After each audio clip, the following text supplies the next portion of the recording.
কোথাও ঘুরতে যাওয়ার আগে যাবো যাবো ব্যাপারটাই বড় সুন্দর। একবার ঘুরতে যাওয়ার দিনটা চলে আসলে কোথা দিয়ে যে দিনগুলো চলে যায় বোঝাই যায় না। দেখতে দেখতে 3টে মাস অতিক্রান্ত। মনে হচ্ছে কালই যেন আমরা ঘুরে এলাম। হ্যালো বন্ধুরা, আমি সুপর্ণা, সকলকে স্বাগত জানাই একটা ভিডিওতে। সেদিন ছিল আমাদের পুরী থেকে ফেরার দিন। শেষবারের মতো একবার টোটোতে বসে সমুদ্র দর্শন করে নিলাম।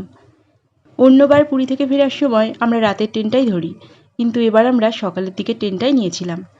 যেহেতু আমাদের সকালের দিকে ট্রেন ছিল, তার জন্য আমরা স্নান আর ব্রেকফাস্টটা হোটেলেই সেরে তারপর বেরিয়ে পড়েছিলাম। সকালে চাটা আমাদের খাওয়া হয়নি, তাই স্টেশনে এসে প্রথমেই চা খেয়ে নিলাম।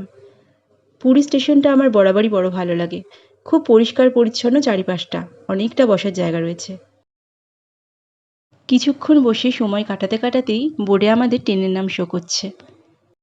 স্টেশনে এসেও বারবার মনে হচ্ছে এই তো যেন আজকেই এলাম, এই সবেমাত্র ট্রেন থেকে নামলাম, কিন্তু না, আজকে তো ফেরার ট্রেন, আজকে ফিরতে হবে বাড়িতে। আমরা ফিরছি পুরী টু শালিমার ধৌলি এক্সপ্রেসে। এই আমাদের ট্রেন দাঁড়িয়ে রয়েছে। একদম প্রথম থেকে শেষ পর্যন্ত হেঁটে দেখলাম আমাদের কম্পার্টমেন্টই খুঁজে পাওয়া যাচ্ছে না। তখনও আমাদের কম্পার্টমেন্ট আর ট্রেনের ইঞ্জিন অ্যাটাচড হয়নি। বাইরে তখন বীভৎস গরম, আমরা যেহেতু প্রচণ্ড গরমের মধ্যেই গিয়েছিলাম, বাইরে দাঁড়িয়ে থাকতে বড্ড কষ্ট হচ্ছিল। প্রায় 20 মিনিট পর আমাদের কম্পার্টমেন্ট আর ট্রেনের ইঞ্জিন অ্যাটাচড হলো। যেটুকু আমার চোখে পড়ল, পুরী টু শালিমার ধৌলি এক্সপ্রেসের ট্রেনে রয়েছে জেনারেল কামরা, AC chair car, non AC chair car, আর তাছাড়া 3E কোচ। আমরা 3E কোচটাই নিয়েছিলাম। এই ট্রেনে প্যান্ট্রি কারেরও ব্যবস্থা রয়েছে। এখন বলি 3E কোচটা ঠিক কেমন। আসলে আমরাও জানতাম না, এই প্রথম আমরা এই 3E কোচটাই বুকিং করেছিলাম। যেটুকু দেখলাম, জানতে পারলাম, সেটুকুই আমি তোমাদের সাথে শেয়ার করছি। 3E কোচটা এসি 3 টিয়ারের মতো। একটু পার্থক্য তো রয়েছেই। এসি 3 টিয়ারে সিটগুলো আরও একটু চওড়া থাকে, সেই আন্দাজে এখানকার সিটগুলো একটু ছোট। পাশাপাশি দুটো সিটের মাঝখানে যে স্পেসটা রয়েছে সেটা খানিকটা ছোট, তবে খুব বেশি অসুবিধা হবে না। খুব পরিষ্কার পরিচ্ছন্ন, সব মিলে বেশ কমফোর্টেবল। দেখতে দেখতে আমাদের ট্রেনটা ছেড়ে দিয়েছে। জয় জগন্নাথ। আবার প্রভু জগন্নাথ যখন আমাদের টানবেন তখন আমরা আবার পুরীধামে আসব। ছোট থেকে এটাই জেনে এসেছি, কোনো ঠাকুরের স্থানে গেলে ঠাকুর যতক্ষণ আমাদেরকে না ডাকছে ততক্ষণ আমাদের সেখানে যাওয়া হয় না। এখন দীর্ঘ পথ অতিক্রম করব।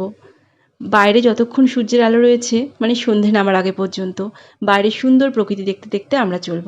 বাইরে কি সুন্দর পাহাড় দেখা যাচ্ছে। এর মধ্যে আমরা নিয়ে নিলাম গরম গরম সিঙ্গারা, কারণ এখনও আমাদের লাঞ্চ দিতে অনেকটা দেরি। আমাদের ট্রেন এখন ভুবনেশ্বর স্টেশন অতিক্রম করছে। দিনে ফেরার এই একটাই উদ্দেশ্য ছিল, যেহেতু আমরা বেশিরভাগ সময় রাতের দিকে যাই, তাই কোনো স্টেশনই সেভাবে দেখা হয় না। স্টেশন তো সবই এক, তবুও কিছু অচেনা স্টেশনের নাম যেগুলো আমাদের খুবই পরিচিত, সেগুলো চোখের সামনে দেখলে বেশ ভালো লাগে। এখন ঘড়িতে 1:10, আমরা কটক স্টেশন পার করলাম। বাইরের সুন্দর দৃশ্য দেখতে দেখতেই কোথা দিয়ে যেন সময়গুলো কেটে যাচ্ছে।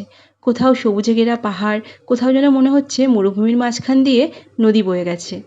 কি যে অপূর্ব সুন্দর লাগছে। আর এদিকে আমাদের ঘড়িতে প্রায় 3টে বাজে। আমাদের লাঞ্চ চলে এসেছে। খাবার সার্ভ করার দায়িত্বে যিনি আছেন তিনি প্রত্যেকের নাম মিলিয়ে মিলিয়ে খাবারগুলো হ্যান্ডওভার করে দিচ্ছেন।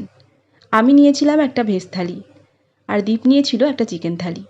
অনেকের মুখেই শুনেছি ট্রেনের খাবার একদম ভালো হয় না, মুখে দেওয়ার যোগ্য নয়, কিন্তু খাবার তো নিতেই হবে, তাই ভয়ে ভয়ে অর্ডার দিয়েছিলাম। এই প্রথম ট্রেনের খাবার খেলাম, আর আমার তো ভালোই লেগেছে। আমার মোটেও খারাপ লাগেনি, খাওয়ার যোগ্য। টেস্ট যে খুব একটা অতিরিক্ত বেশি তা নয়, কিন্তু খাওয়ার যোগ্য, যথেষ্ট পরিষ্কার পরিচ্ছন্ন। খাওয়া দাওয়া শেষ করে এখন সবাই সবার জায়গায় চলে গেছে। টানা বসে আসার পর এখন সবারই একটু রেস্টের দরকার। ট্রেন চলছে দ্রুতগতিতে। মনে হচ্ছে এই তো আর কিছুক্ষণ পরেই আমাদের জার্নি শেষ হয়ে যাবে। দেখতে দেখতেই সন্ধে নেমে এসেছে, আর সাথে সাথে আমরা নিয়ে নিয়েছি গরম গরম চা। আর ট্রেনে তো খাবার দাবারের বিপুল আয়োজন, একটার পর একটা আসছে। ট্রেন থেকে নামার ঠিক 15 মিনিট আগে খেয়ে নিলাম 1 প্লেট ঘুগনি। আর দেখো এখন নেমে গেছি সাঁতরাগাছি স্টেশনে। আমাদের ট্রেনটা যাবে শালিমার পর্যন্ত, তবে আমরা সাঁতরাগাছিতেই নেমে গেছি, কারণ এখান থেকে হাওড়া চলে গেলে আমাদের সুবিধা হবে।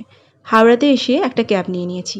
এখন আমাদের চেনা শহরের রাস্তা ধরে যাব বাড়ির উদ্দেশ্যে। ঘুরে আসার পর বাড়ি যাওয়ার একটা অন্যরকমই আনন্দ, কি বলো তোমরা?